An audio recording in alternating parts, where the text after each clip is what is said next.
فبأي آلاء ربكما تكذبان.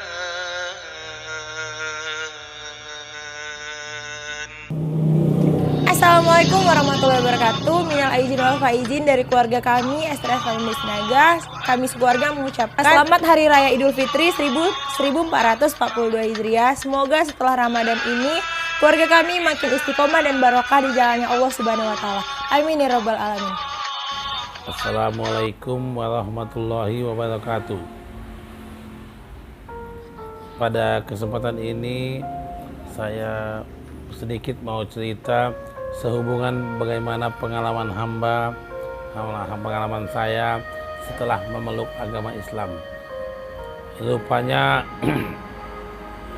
sesuai dengan namanya, Islam adalah agama rahmatan lil alamin, rahmat segenap alam. Saya benar-benar merasakan bagaimana nikmatnya memeluk agama Islam ini. Ternyata dibandingkan dengan agama saya sebelumnya jauh sekali perbedaannya. Dalam agama Islam ini kita sepertinya ibarat burung baru lepas dari kandang. Pandangan kita luas ke depan, pola hidup kita sudah terencana semuanya. Tujuan hidup ini nyata sekali. Yang utama dan paling utama tujuan hidup kita ini adalah bagaimana kita mempersiapkan diri kita untuk menghadapi masa depan yang gemilang, yaitu masa depan di akhirat nanti. Kalau dunia ini, hidup kita paling 60-70 tahun kalau dapat bonus. Itu sudah jago 70 tahun. Nabi aja usianya hanya 63 tahun. Nah, dunia ini kita hanya harapkan selama 63 tahun. Dunia ini dunia panah, dunia yang sebenarnya tidak ada enaknya. Dunia ini nokoh semua. Jadi kami rasakan rupanya dunia ini hanya untuk persiapan kita, bagaimana kelak kita menghadapi ataupun modal kita untuk hidup selama-lamanya di dunia yang lain nanti, dunia akhirat nanti. Satu contoh, kalau kita mau bepergian ke luar kota, bisa saja kita mempersiapkan diri kita sampai berjam-jam, sampai berhari-hari. Yang mempersiapkan pakaian, mempersiapkan sepatu, sepatu, segala macam. Belum lagi makanan, segala macam. Nah, mungkin kita hanya pergi 2 atau 3 hari. Bagaimana kalau kita pergi dengan selama-lamanya? Nah, seberapa lamakah persiapan kita?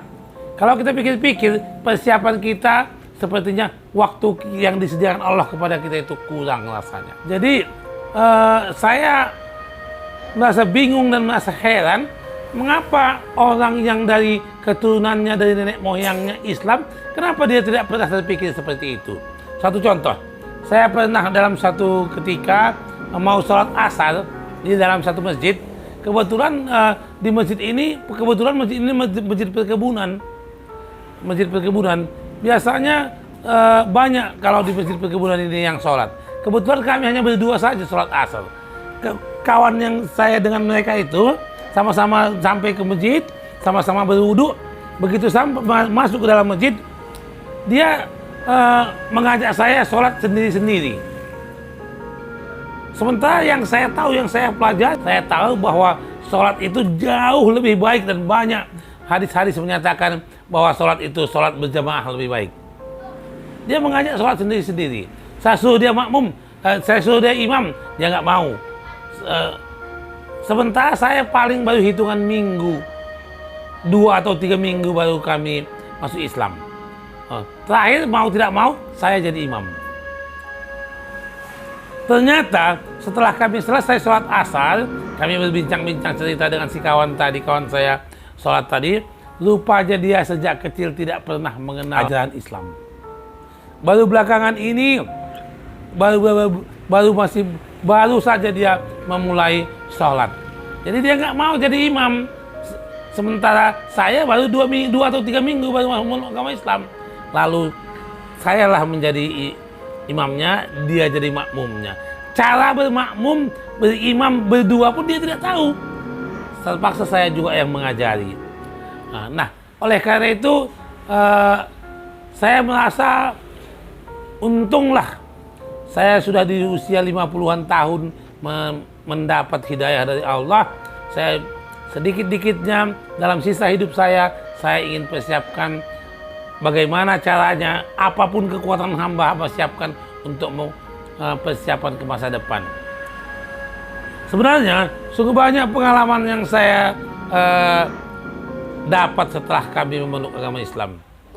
Ya, ada juga dalam satu ketika kami pernah sholat zuhur di satu kantor di lantai 3 di Medan. Kebetulan saya karyawan di situ. Saya baru hitungan minggu menjadi orang Islam. Terpaksa mereka memaksa saya juga menjadi imam. Seperti tadi, yang mereka mungkin sudah bertahun-tahun sholat, tapi mereka tidak pernah memberanikan diri untuk menjadi imam. Sebenarnya kalau prinsip saya, apa sih bedanya imam dengan makmum? Apa yang dibaca kita menjadi seorang makmum, nah itu juga dibaca jadi imam. Jadi apa masalahnya? Ya itu tadi kayak kami merasa mungkin Allah belum sampai memberikan hidayah kepada mereka. Kenapa? Karena ada guru saya mengatakan, Pak Naga jangan nanti melihat orang yang sholat di masjid itu sudah bagus semua, udah baik semua, belum tentu. Itu yang sholat di masjid masih banyak alasan-alasan mereka kenapa mereka sholat. Ada karena alasan ini, karena alasan ini, karena alasan ini. Tapi sebenarnya yang Allah terima ibadah kita itu hanya satu alasannya. Apa itu? Ikhlas. Satu amalan kita tapi ikhlas diterima oleh Allah. Ratusan amalan kita tapi bukan karena keikhlasan, Allah nggak terima. Ya mungkin karena pekerjaan, karena mertua, karena istri, karena suami, karena tetangga, karena lingkungan, segala macam mereka sholat. Itu belum. Dalam saringan Allah, Allah punya saringan yang lebih kecil, halus sekali. Allah menyaring hati kita. Apa sih niat kita? Apa sih latar belakang kita?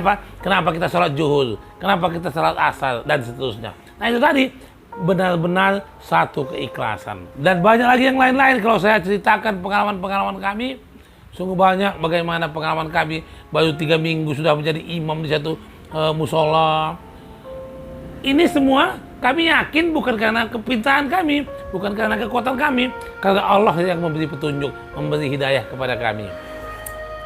Kemudian di satu ketika kami masih bekerja di lapangan. Pada waktu itu pimpinan kami sangat kejam, terkenal kejam. Lalu begitu dia datang ke lapangan, saya tinggalkan karena waktu sudah berjalan zuhur. Lalu dia tanya saya, "Pak mana Pak Naga?" "Saya mau sholat Pak." Terkenal dia paling kejam, tapi ternyata begitu saya bilang saya mau sholat Pak, dia diam. Nah ini kan sesuatu yang luar biasa. Sementara dia terkenal orang yang paling kejam, begitu saya bilang saya mau sholat, dia diam saja. Bahkan tidak lama kemudian, dia memberikan pekerjaan saya lagi yang lebih ringan. Semua pekerjaan saya dilancarkan oleh mereka. Nah ini semua bukan karena petunjuk manusia, bukan karena kekuatan manusia, bukan karena kekuatan saya, tapi Allah semua memberikan hidayah kepada saya. Nah kami kira dalam segala kehidupan kami, semua dimudahkan. Baik dengan anak-anak, semua dimudahkan. Nah semua ini karena apa? Karena Allah memberi hidayah kepada kami. Dalam satu ketika kami sholat di satu masjid. Kebetulan masjid ini masjid Kodim Deli Serdang. Yang pada waktu itu ya saya juga masih mungkin belum ada 1 bulan menjadi orang Islam. Belum sampai sebulan. Kebetulan saya begitu azan saya masuk ke masjid Kodim Deli Serdang. Nah, yang pada waktu itu kami mau pergi belanja ke pajak dengan membawa ya macam-macam lah, keranjang segala macam gitu kan. Jadi sampai di Kodim tersebut mereka menyuruh saya menjadi imam. Tapi pada waktu itu saya kira saya masih baru kali beberapa hari saya muslim, saya nggak mau jadi imam. Lalu ada yang imam. Nah setelah selesai sholat, saya jelaskan kepada mereka di situ berpakaian tentara semua, kenapa saya tidak mau jadi imam. Saya jelaskan asal usul saya baru beberapa hari memeluk agama Islam. Lalu mereka semua peluk saya, salami saya, senang mereka semua. Udah Pak, silakan Pak, Bapak mau sholat sini setiap saat Pak, setiap apa. Udah gitu, nanti kalau Bapak mau belajar, ada guru kita di sini. Disebutkannya lah tentara itu. Oke, saya bilang. Jadi saya simpulkan, kayaknya dimanapun saya berada, kemanapun saya berada, selalu dimudahkan jalan hidup saya, selalu dimudahkan urusan dunia saya. Jadi dari sini saya bisa simpulkan bahwa tidak ada duanya. Hanya Allah lah satu-satunya tempat kita berlindung, tempat kita mengadu, dan hanya satu Allah lah satu-satunya tempat kita untuk menggantungkan kehidupan kita di dunia maupun di akhirat nanti. Kami syahadat akhir bulan 12, tepatnya tanggal 25 Desember 2014. Baru setelah kurang lebih 8 bulan kemudian, pada waktu itu menjelang Idul Adha, saya jatuh stroke. Hampir 1 bulan saya nggak bisa berjalan. Tapi sekalipun begitu, saya merasa banyak sekali pertolongan Allah kepada saya. Ya, semua obat-obat yang saya konsumsi, saya yakin itu adalah pertolongan Allah. Jadi tidak lama kemudian, kurang lebih 2 bulan,